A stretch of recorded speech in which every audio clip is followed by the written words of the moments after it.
В свои 43 года у Стивена была невероятно успешная карьера, но не было семьи. Он беспокоился, что агентство по усыновлению не позволит ему стать родителем в одиночку, но однажды кто-то оставил корзинку с маленькой девочкой на пороге его дома, и он решил взять ее на воспитание. Спустя годы появилась мать девочки, и Стивен не мог поверить, что это она. Стивен был трудоголиком из города Норман, штат Оклахома. Он с нуля построил свою технологическую компанию, и она стала одной из самых известных в стране. Однако вскоре он понял, что из-за того, что он был так сосредоточен на карьере, у него не оставалось времени на свидания и другие радости жизни.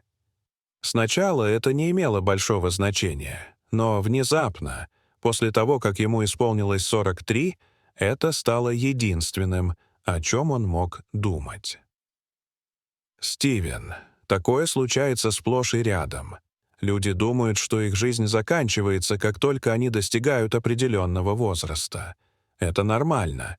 Беспокоиться по этому поводу. Но у тебя еще много времени. Посоветовал доктор Чарли, его психотерапевт, когда Стивен поделился своими опасениями. «Ты говоришь так, будто найти кого-то так просто», — проворчал Стивен. «Это нелегко, и ты не можешь заставить себя, но когда появляется нужный человек, это так же естественно, как дождь. Напомни мне, кто была твоя последняя девушка? Мария».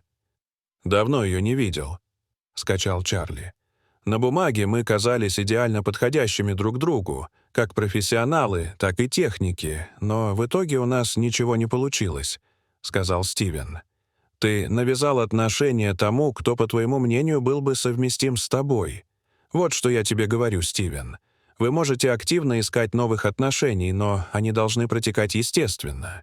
Иначе ничего не получится», — продолжил доктор Чарли. Стивен знал, что доктор прав, но такому амбициозному человеку, как он, трудно ждать. По дороге домой он размышлял над этим вопросом. Припарковавшись перед своим домом, он подошел к двери и заметил корзинку. Внезапно заплакал ребенок. Стивен схватил корзинку и начал утешать малышку. Она смотрела на него широко раскрытыми, полными слез глазами и протягивала свои крошечные ручки, умоляя, чтобы ее взяли на руки, поэтому он занес корзинку внутрь и взял ее на руки. К удивлению, малыш успокоился, и Стивен, сам того не желая, в ту же секунду влюбился. Но он знал, что должен позвонить в полицию. Девочке было около 2 месяцев. Многие пары, ожидающие ребенка, могли бы быстро усыновить ее и прожить счастливую жизнь. Интересно, отдадут ли они ее одинокому мужчине? Это казалось невозможным, но Стивен должен был попытаться. Он позвонил на линию экстренной помощи и поговорил с дружелюбным диспетчером. Час спустя к нему домой пришли 2 полицейских с социальным работником Сарой. «Извините, мисс, есть ли у меня шанс усыновить ребенка?» Он специально спросил ее. «Вы женаты?» — спросила Сара. Когда Стивен сказал, что он не женат, она отрицательно покачала головой. «Но этого ребенка оставили на моем крыльце. Это должно быть знак, верно? Что, если ее биологические родители вернутся?» — выкрикнул Стивен. «Вы не знаете, кто мог оставить здесь этого ребенка?» — спросил один из полицейских, услышав их разговор. «Я понятия не имею, но у меня такое чувство, что этот ребенок должен остаться со мной. Я не могу это объяснить, пожалуйста, Сара, неужели нет никакого шанса?» Стивен умолял социального работника.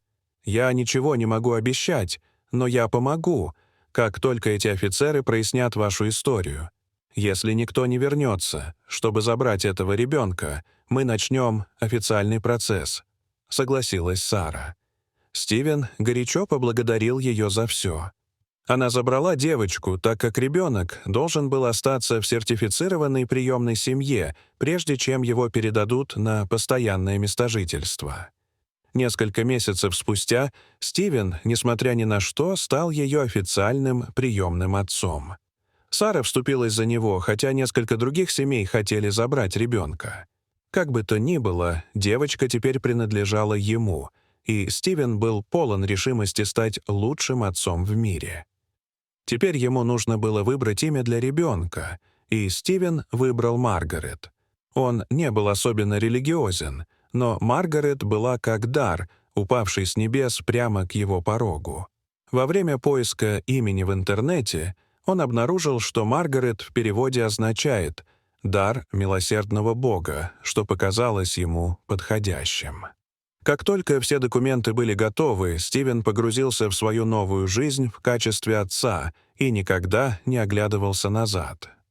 12 лет спустя Стивен все еще благодарил Бога за то, что тот дал ему шанс вырастить Маргарет, хотя она уже достигла ужасного подросткового возраста, которого боится каждый родитель. Но он был умелым отцом. Единственная помощь, в которой нуждался Стивен, это няня, живущая неподалеку, и его домработница миссис Гонсалес. Иногда она помогала. Единственной проблемой, с которой сталкивался Стивен, были вопросы его дочери о ее матери. Сначала он не знал, что сказать, но когда Маргарет исполнилось 10, он, наконец, признался, что удочерил ее, и рассказал, как именно он ее нашел. Девочка восприняла это хорошо, хотя Стивен видел, что она всегда будет интересоваться своей матерью. «Мне жаль, что у меня нет дополнительной информации, Маргарет. Я бы хотел дать тебе больше ответов, но я не знаю наверняка, потому что приемные родители редко знакомятся с биологической матерью». Он попытался мягко объяснить. «Я знаю, папа. Мне просто было любопытно. Может быть, когда я подрасту, она найдет меня», — прошептала Маргарет. Однажды в субботу Стивен одевался, когда услышал звонок в дверь. Миссис Гонсалес открыла дверь и позвала его вниз. «Кто бы это мог быть сегодня?» — размышлял Стивен, спускаясь по лестнице и направляясь к своей входной двери. К его огромному удивлению, там была Мария. «Привет, Стивен», — тихо сказала она. На ее лице была вежливая, но нервная улыбка. «Мария. Ого, привет. Столько лет прошло. Что ты здесь делаешь?» — спросил он, потрясенный ее неожиданным визитом. «Да. Давненько мы не виделись. Можно мне войти?» Мария задумалась. «Конечно, заходи. Миссис Гонсалес, принесите нам, пожалуйста, чаю», — сказал Стивен и повел Марию в гостиную. «Хорошо. Теперь, когда мы все уладили, не могла бы ты рассказать, зачем пришла? Я слышал, что ты уехала из города через некоторое время после того, как мы расстались. Что случилось?» — спросил Стивен, все еще смущенный этой встречей. «Стивен, я не знаю, как это сказать, но после того, как мы расстались, я поняла, что беременна», — начала Мария. Стивен пристально посмотрел на нее. «У меня был ребенок, но я не знала, что с ним делать. Я была бизнесвумен и никогда не представляла себя матерью. Все это было так ошеломляюще, и я не могла с этим справиться, поэтому сделала единственное, что пришло мне в голову», — тихо сказала женщина. Стивен был ошеломлен. Если бы Мария пришла к нему тогда и сказала, что беременна, они могли бы пожениться и родить ребенка вместе. «Ты отдала ребенка в приют? В какое агентство? У меня есть связи в этой области. Почему ты мне сразу не сказала?» — прокричал Стивен. Если бы его биологический ребенок был где-то там, он бы нашел его. Маргарет была бы рада иметь брата или сестру. «Нет, Стивен, пожалуйста», — в отчаянии объяснила Мария. «Знаешь, для такого успешного человека ты действительно туповат. Я не отдавала ребенка на усыновление, по крайней мере, официально. Я отдала его тебе», — призналась Мария. Стивен был потрясен и не мог в это поверить. «Ты хочешь сказать, что Маргарет — моя биологическая дочь? Ты лжешь?» — сказал Стивен, начиная плакать. «Я не вру, это правда. Я знаю, мне следовало рассказать тебе, и, возможно, тебе было бы легче, но в те годы я страдала от послеродовой депрессии. Вот почему я оставила ребенка на твоем крыльце и исчезла. Я до сих пор не могу поверить, что сделала это». Она плакала, прижимая дрожащую руку к рту. Стивен все еще был в шоке, но он заметил сходство между Марией и Маргарет. Это была совсем неплохая новость. Однако он не был уверен, чего хотела Мария, рассказав об этом. «Хорошо, я верю тебе. Я имею в виду, мы, конечно, пройдем тестирование, но что более важно, что ты сейчас здесь делаешь?» — серьезно спросил он. «Я хочу, чтобы она вернулась в мою жизнь, Стивен. Я хочу встретиться с ней.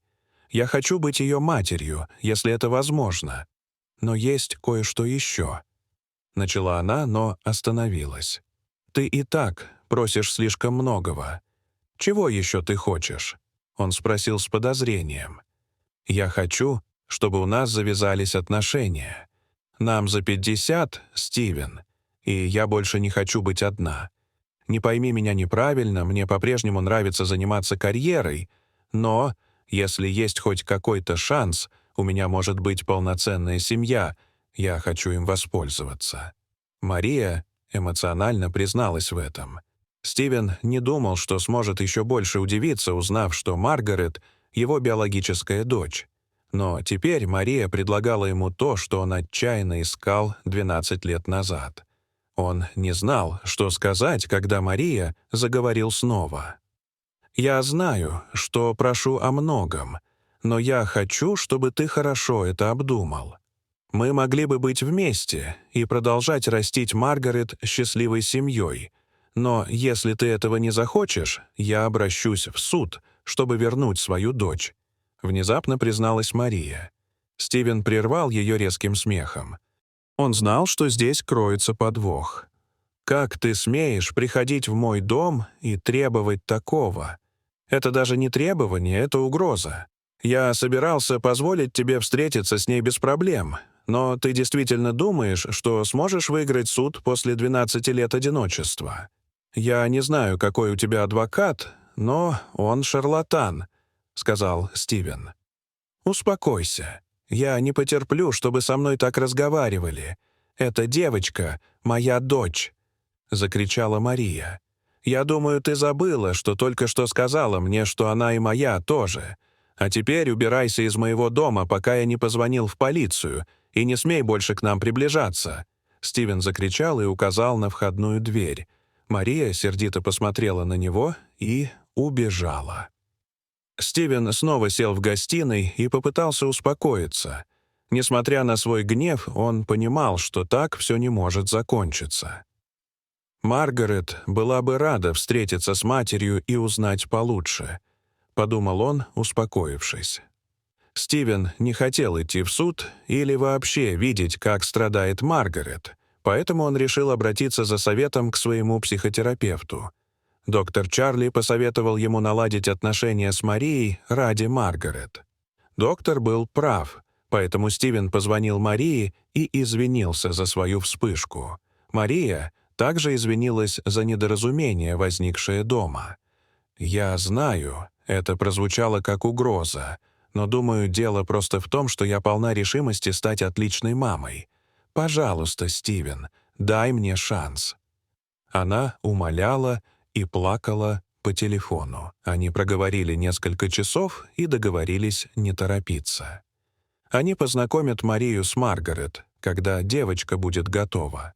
«Но мы с тобой не будем вместе. Мы будем совместными родителями и ничем иным. Наша сегодняшняя ссора показала мне, что мы никогда не сможем работать как пара. Лучше не пытаться снова». «Семьи бывают самые разные, Мария. Нам не обязательно придерживаться традиций, чтобы разобраться в этом», — заявил Стивен. Мария хотела возразить, но в конце концов согласилась. Вскоре после этого они сделали анализ ДНК, который подтвердил, что они оба являются биологическими родителями Маргарет, и Стивен подобрал момент, чтобы все объяснить своей дочери.